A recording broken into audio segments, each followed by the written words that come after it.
안녕하십니까. 이번에는 이제 그 전한길 교수가 국민의힘 당원으로 입당을 했는데, 여기에 대해서 이제 그 한동훈이나 그 다음에 김용태 전 비대위원장이 계속 그 전한길을 출당시켜라, 이런 식으로 그 공격을 하고 있는데, 이거는 정말 이게 잘못된 해당행위다, 이런 내용입니다. 아마 이제 그 전한길 강사가 6월 달에 이미 6월 8일 날 국민의힘에 입당을 했습니다. 이미 한 달이 훨씬 넘었죠. 자기가 이제 그 국민의힘에 들어가지고 이제 그 전당대회 뭐 김문수 후보든 누구든 장동혁이든 이런 식으로 이제 그 한 표를 행사하기 위해서 국민의힘에 입당을 한 겁니다. 그런데 문제는 이걸 가지고 계속 그 한동훈, 그 다음에 그 김용태 의원이 계속 그 시비를 걸면서 오히려 출당을 시켜라, 이렇게 요구하고 있는데, 이거야말로 그 국민의힘을 오히려 이제 그 외연을 아주 좁히는 정말 이게 그 자해행위다, 이렇게 저는 봅니다. 지금 실제 그 방법이 없다. 왜냐하면 이게 그 입당하기 전에는 이제 그 당원 자격 심사위원회라는 게 있습니다.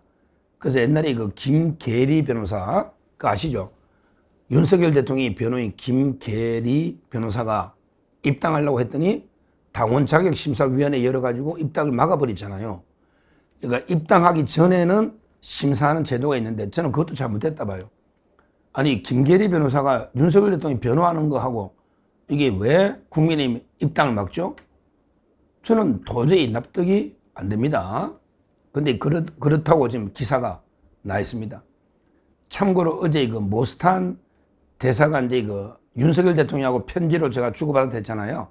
근데 그 편지, 모스탄 대사가 윤석열 대통령한테 이거 보낸 편지, 그게 끝에는 단, 현명, 모스탄, 이렇게 서명이 되어 있고, 그 글씨가 이제 노트에 아주 예쁘게 글씨가 되어 있다. 이러니까 제가 누가 쓴지 모르겠다 했는데, 제가 취재를 해봤더니 이게 김계리 변호사가 쓴 글씨랍니다.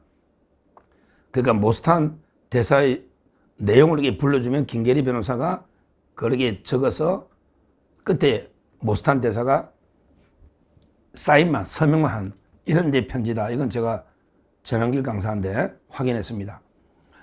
하여튼 중요한 거는 그때 김계리 변호사 입당을 막은 것도 저는 잘못했다 보는데, 근데 이번처럼 이게 전한길 교수에게 이미 입당 절차가 완료가 됐잖아요. 이런 경우는 이게 그 방법이 없대요. 정점식 사무총장이 이미 입당이 완료된 사람에 대해서는 심사하는 이런 이게 제도가 없다, 이렇게 답하고 있어요. 그러니까 이제 막 한동훈이하고 김용태가 난립니다.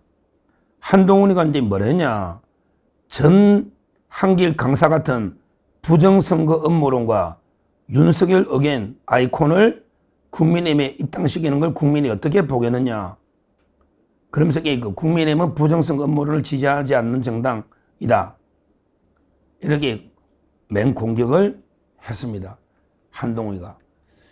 김용태 전 비대위원장도 뭐라 했냐면, 이게 6월 달에 입당했다는데 당신 내가 비대위원장인데 내가 알았으면 이게 막았을 텐데, 김계리 씨처럼. 근데 그 내 몰래 입당시키겠다, 이러면서 이게 그 뭐라 했냐, 빨리 출당을 시키라. 그러면서 이게 극단적 정치 세력과 절연하는 게 국민 보수를 재건하는 게다. 빨리 이게 출당시키라, 이렇게 요구를 하고 있습니다. 여기서요, 제가 이게 그 문제를 하나 제기한 게 두 가지 아니겠습니까? 이제 부정선거 주장하고 이제 그 윤석열 지지 지키자, 이 두 가지인데요. 그러면 이게 윤석열 대통령을 지키자 하면 전부 이게 그 다 출당을 시키게 됩니까? 지금 아직도요, 좀 이게 뭐 워낙 좌파들이 공작을 많이 하고 조작질을 하니까 윤석열 대통령이 지지율이 좀 떨어진지 모르겠지만, 어떤 조사를 해도요, 아직도 이게 그 20, 30%는 윤석열 대통령 참 이게 탄압받고 있다, 정치 보복 당하고 있다, 참 안 됐다, 이런 이제 여론이 아무리 안 잡아도 20%, 30%는 넘을 겁니다. 제가 이게 요즘 여론조사 안 하니까 체감적으로. 그러면 이제 이런 윤석열 대통령이 탄압을 받고 있다, 그러게 윤 대통령하고 절연하는 게 꼭 국민의힘이 살아나는 길이냐. 그러면 이걸 그래, 진짜 양보해서 20%라 칩시다. 국민의 20%가 작습니까? 20%하고 절연해버리면 그러면 국민의힘이 살아납니까? 국민의힘이 다 해봤자 지지율이 몇십 프로인데 지금 다 해봤자 예를 들어 보수 다 합쳐가 40이라 잡고요. 그러면 절반을 뚝 떼가지고 윤 대통령이 절연하자. 이러면 살아납니까? 지금 민주당은요. 민주당에게 누구하고 절연해야 된다 이런 말 들어본 적이 있습니까? 조국하고도 협조해야 된다. 진보당하고도 협조해야 된다. 사회 기본소득당하고도 협조해야 된다. 전부 협조지. 누구하고 절연해야 된다. 저는 종북 좌파 간첩당이니까 진보당하고 절연해야 돼. 저 조국당 저렇게 파렴치한 범죄자니까 절연해야 돼. 이럽니까? 좌파들에게 조국이를 완전히 떠받드는데 왜 우리 우파는 윤석열을 계속 욕만 해줘? 윤석열 대통령이 조국보다 잘못했습니까? 저는 전혀 그렇게 생각 안 합니다. 조국인에게 파렴치한 매일 오리 붙이고 복사하고 사기치고 이런 파렴치한 범죄자입니다. 윤 대통령이 조국이보다 저는 잘못했다고 생각 안 합니다. 물론 견해 차이는 있을 수 있지만 나라 걱정하는 마음이 그런 거 아니겠습니까?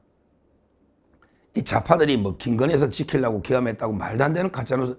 항상 이 좌파들의 가짜뉴스는 아주 악질적입니다. 아니 무슨 김건희에서 지키려고 계엄을 합니까? 계엄이란 게 결국 반국가 세력, 그 다음에 국회 폐악질, 그리고 부정선거 검증, 이거 아닙니까?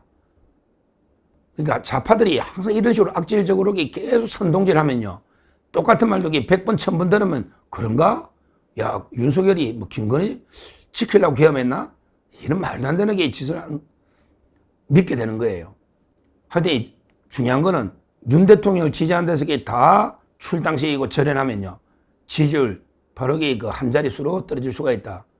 이야기하고요. 그 다음에 부정선거도 그래요. 부정선거는 여러 저는 단계가 있다 봐요. 아예 그냥 부정선거를 확신하면서 이건 대규모 전산 조작이 있었다. 이렇게 주장하는 북한이나 중국 개입으로 바로 모스탄 대사 이런 주장이죠. 이런 분들부터 아니면 또 단계적으로 여러 주장이 있어요. 그런 전산 조작은 아니더라도 부실 관리가 개판이다. 지금 개표도 아닌 게 놓은데도 전산이 맞아버리고 이상하다. 하여튼 뭐가 문제 있다 이런 사람들도 있고 또는 선거마다 선관위가 개판이니까 사전 투표를 없애야 된다는 사람도 있고 다양한 부정선거에 대해서는 다양한 견해들이 있는데 다 견해 차이 아니겠습니까? 이게 부정선거 주장하면 아니 불가촉 천민처럼 상종하면 안 되는 사람입니까? 아니 우리가 종교도 다양한 종교가 있듯이 선거에 대해서도 나는 투명하게 생각한다. 나는 대규모 의혹이 있다. 도저히 납득이 안 된다. 왜 사전투표, 본투표 이렇게 다르냐? 다양한 생각이 있을 수 있는 거 아닙니까? 자기하고 다르면 다 틀린 겁니까? 저는 그래요. 저도 생각이 있죠. 다만 저는 어떤 견해든 존중합니다. 왜? 제가 어떻게 알아요? 부정선거 제가 있다고 단정할 수도 없지만 또 없다고는 어떻게 단정합니까? 모르잖아요. 항상 우리가 진리 앞에서는 겸손해야 돼요. 어떤 나중에 진짜 대규모 조작, 부정이 하나 튀어나왔다. 그때 가서 어떻게 사과할 겁니까? 그때 가서 부정선거를 위해서 처절하게 싸운 분들한테 뭐라고 사과할 겁니까? 만약에 진짜 대규모 부정이 발견됐다면 어떻게 할 겁니까? 그러니까 함부로 자꾸 자기만 옳다고 진리를 재단하면 안 되는 거예요. 누구도 모르는 거 아닙니까? 그러니까 검증을 해보자는 거 아니에요. 근데 검증도 피하고 있고 안 받고 무조건 믿어라. 너는 이상한 사람이다. 이래서는 안 되잖아요. 안 그렇습니까? 검증하자는 게 뭐가 잘못이냐고요. 그래서 제가 보기에 부정선거 의혹이 있다고 믿는 사람이 전에 여론조사 보니까 한 40% 가까이 되던데 그러면요. 전부 다 떼내야 됩니까? 특히 좌파 중에 김어준이가 부정선거 했다고 방법까지 김어준이가 다 이야기했잖아요. 그러면 좌파들도 김어준이는 민주당이 근처도 오면 안 되겠네요. 부정선거 주장하니까 김어준이가. 그렇잖아요. 그러면 이재명이는 부정선거 주장 안 했습니까? 이재명이는. 그런데 좌파들은 야, 네 부정선거 주장하니까 너 오지 마. 이러지 않잖아요. 김어준에게 말도 안 되는 황당한 가짜뉴스 암살설이 어쩌고 해도 아무도 뭘 안 하잖아요. 왜 우리 우파는 우파끼리에게 물고 떨어지고 물고 뜯고 싸우고 좌파들은 안 그러잖아요. 아니 전한길 교수가 부정선거 의혹을 제기했다 해서 또 윤석열 대통령을 지지한다 해서 그래서 그게 국민의힘의 당원도 못 될 자격이면 국민의힘은 도저히 누구만 당원을 가지고 이게 당을 어떻게 유지합니까? 그거 빼고 여 빼고 다 빼면 뭐가 남는데 그것만 가지고 이게 어떻게 선거를 이기고 어떻게 좌파 민주당을 이깁니까? 좌파들은 전부 뺄 셈이 없잖아요. 전부 덧셈이잖아. 근데 우리는 뭐 하면 너 안 돼. 뭐 하면 너 안 돼. 너 안 돼. 이런 게 뺄셈 정치만해서 어떻게 이재명 민주당을 이길 수 있냐 이 말입니다. 하여튼 이재명이만 미워하면 반 이재명이면 나머지는 이게 좀 이해를 하자 이거죠. 아, 네 부정수 주장해. 그래 나는 이게 아직은 안 믿긴다. 그래도 이게 우리는 같은 이재명을 반대하니까 우리 우파 아니냐. 같이 당을 하자. 이런 식으로 이게 계속 당을 넓혀 나가야 되잖아요. 우리가 눈사람 만들기 눈을 계속 뭉쳐서 계속 크게 키워나가듯이 뭉쳐나가야 되잖아요. 사소한 차이입니다. 부정선거 있다 없다가 뭐 이게 결정적인 차이입니까? 종이 한 장 차이, 종이 한 장 차이. 이것만 가지고 그렇게 원수처럼 싸워야 됩니까? 검증하는 게, 제처럼 검증하는 사람도 있잖아요. 뭐가 문제냐고. 하여튼 이런 식으로 분열해서는 안 된다. 결론적으로 한동훈이나 김용태 비대위원장이 전한길 강사가 윤석열 지지하고 부정선거 의혹을 제기했대서 출당시키라는 말도 안 되는 해당 행위, 오히려 스스로 국민의힘의 외연을 좁히면서 지지율을 갉아먹는 이런 자해 행위다. 바로 한동훈이나 김용태 정신 차리라. 이렇게 다시 한번 말씀드립니다. 감사합니다.